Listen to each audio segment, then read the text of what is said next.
Welcome to Awakening Mindfulness at Work, a conversation that matters. I'm Pierre And I'm Sarah Killeen. We are bringing to you conversations and practices to cultivate presence, calm, and balance in the workplace. So let's begin right here, right now. Today, I would like to explore a topic that quietly shapes so much of our experience at work, in life, very broadly, and that is judgment.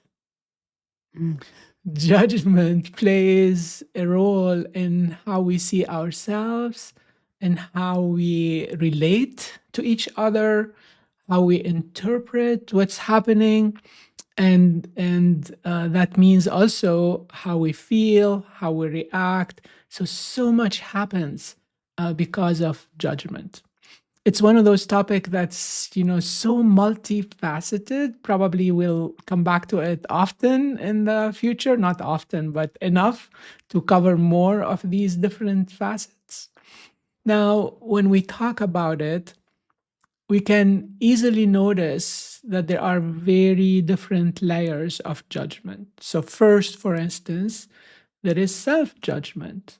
So how we quickly assess ourselves, our performance, our choices. And sometimes we tend to do that in a harsh inner voice. And then there is judging others, like colleagues, leaders, family members, strangers, and sometimes in a way that's subtle, and sometimes more strongly, and maybe even more openly. And there's also judging situations and circumstances, like this is good, this is bad, this is fair or unfair, or this is right and this is wrong. So there are so many layers for judgment.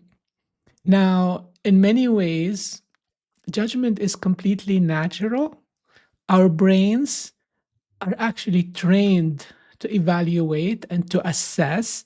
We spend years in school learning how to analyze, how to compare, how to critique, and how to come to conclusions and have an opinion. And also, aside from school, let's take a deeper look. Our brains have evolved over thousands of years to scan our environment for danger, to assess, is this safe? Is this not? How should I act? So judgment goes pretty deep, and it's not something that showed up in one day. It's deeply embedded in how our mind works. And therefore, it's something that is not going to go away suddenly or quickly or soon. It's actually here to stay. It's persistent. It's human. So the reflection, Sarah, that I would like us to go into today is it's not about trying to get rid of judgment. Instead, the question, when is judgment benign or maybe even useful? And when does it become harmful? So another way of putting it is, are we noticing our judgment? Or are we automatically and subconsciously believing in it or even acting on it? And how do we become better at noticing and discerning? So that's kind of the topic and the reflections to start with. Wow. Yes, it's a big one. I think something that you pointed out that is good to keep in mind is that judgment in itself, like you said, doesn't necessarily have a negative connotation, right? It's the act of forming an opinion or an evaluation by discerning, by comparing, by looking at facts, by looking around, and it is also influenced by a lot of things that might not be very objective, and that is where we might get in trouble. So I like what you said as well about judgment is not necessarily bad. It's also how we pick what we're going to eat. When we go to a restaurant, it's it's when we decide to do business with one person but not another. So judgment in itself is we need to have the capacity to discern.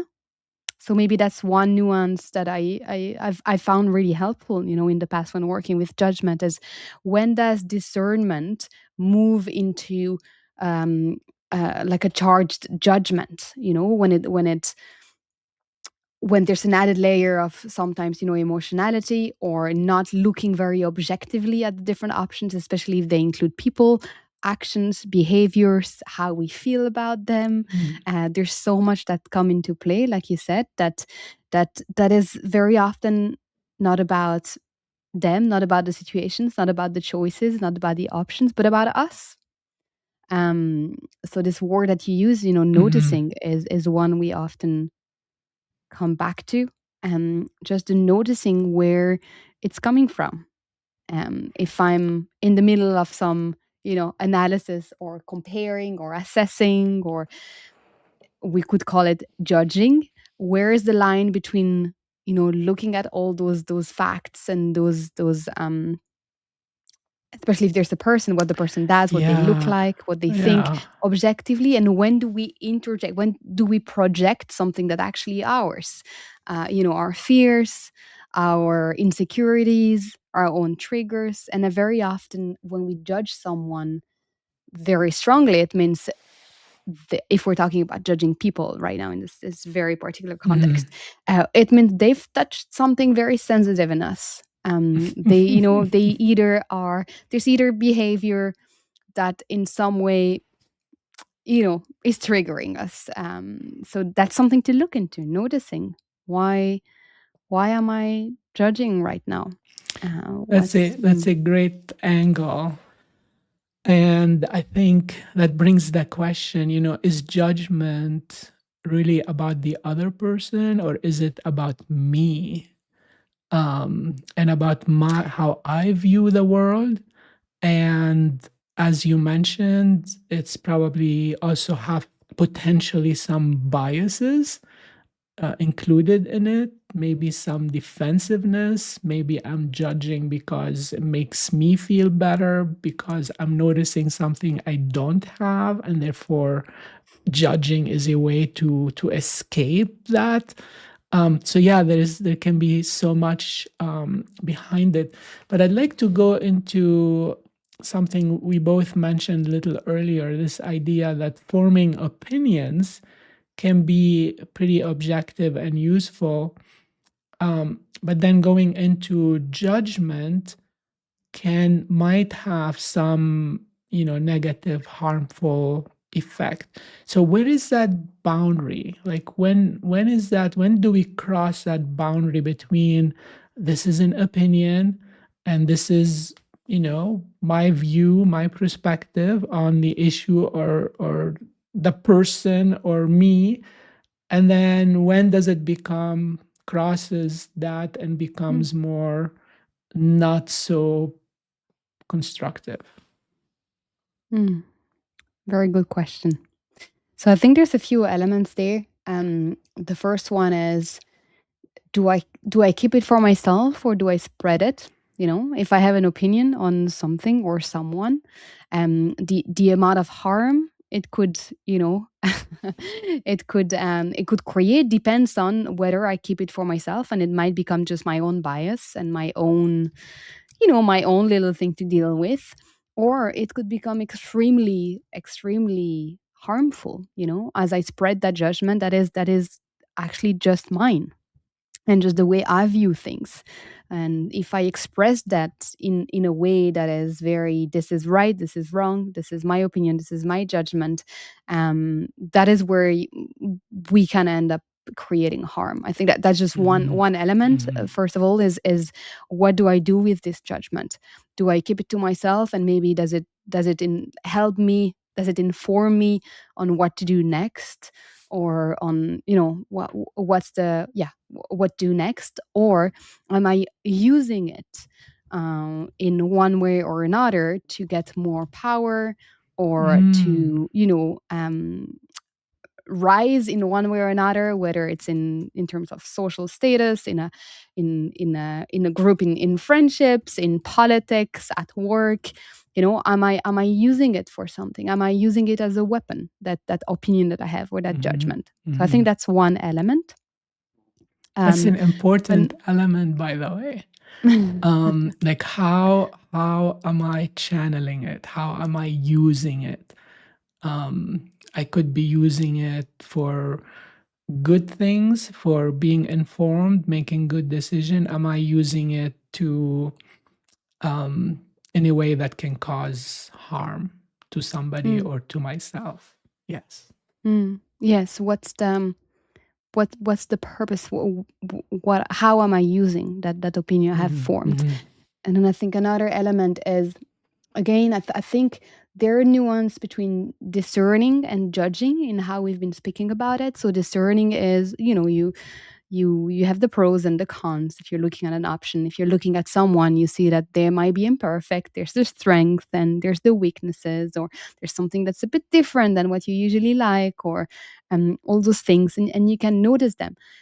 If you start applying that layer of, this is not as good as this, or this should be more like this, or this is better than that, and comparing it, that's actually this comparison that you talked about, and there's, in one way or another, a lowering of opinion towards, if we're talking about people there, you're lowering,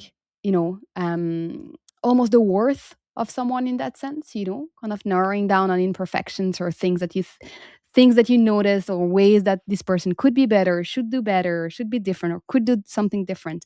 There's this lowering their worth, in your perspective, that for XYZ reason, like you said, might make you feel better. Maybe you're having a bad day and you're feeling really insecure, and then noticing and judging, people might make you feel slightly better, and that's one thing to look into. Again, what do you do with it? Do you notice and then realize, oh, I'm judging right now? Why am I adding this layer of negativity, or this kind of charge? Why is it charged right now? It's not just rational anymore. It's something it's maybe a whole body experience. There's aversion. There's this layer of aversion, maybe. So where is this coming from? And then let's nurture, let's look at that. Let's turn the mirror back. You might have heard a lot of people say, very often, if when we judge, is actually we see something that we don't like in ourselves, we see it somewhere else. That triggers us as well. So I'd say, noticing that aversion, I think that's a really good signal.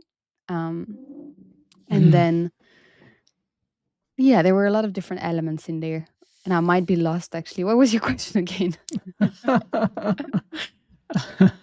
Yeah, it's all about judgment. Yeah, the question was like, when do we cross that line from an opinion, a useful thing, an objective thing, to being a judgment, etc. And I think you hit on a core criteria, which is, how are we using it? How are we using it?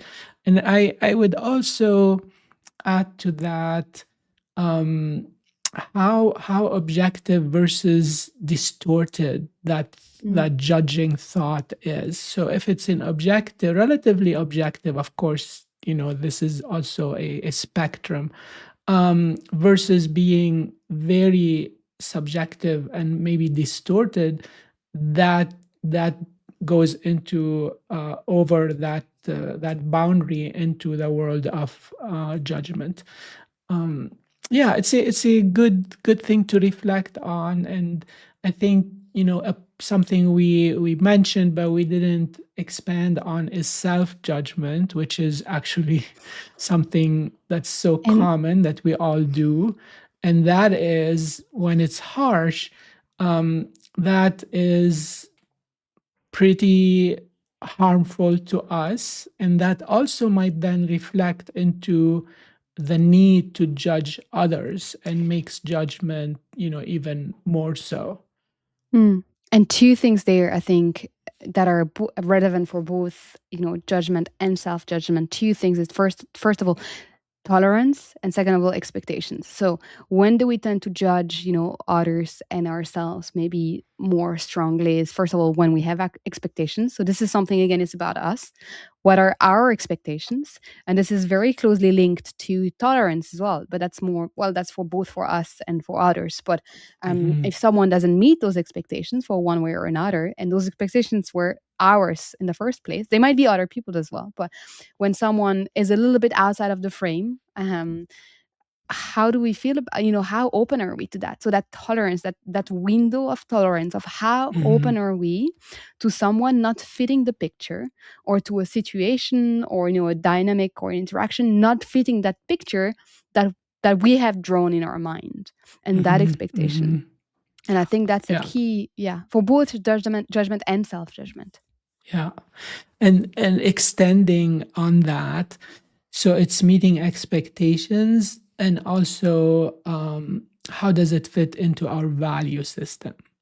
So when we see something that doesn't exactly fit, it's definitely a ground for judgment, and being attentive to that, and being much more trying to be aware of that can give us so much more wisdom, and being able to discern, what does it mean, and how that is.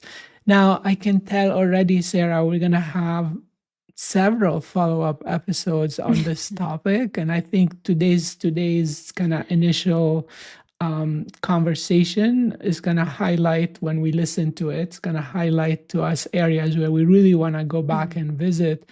And I have one more thing to point out, which again could be expanded on later, and that is judging our judgment.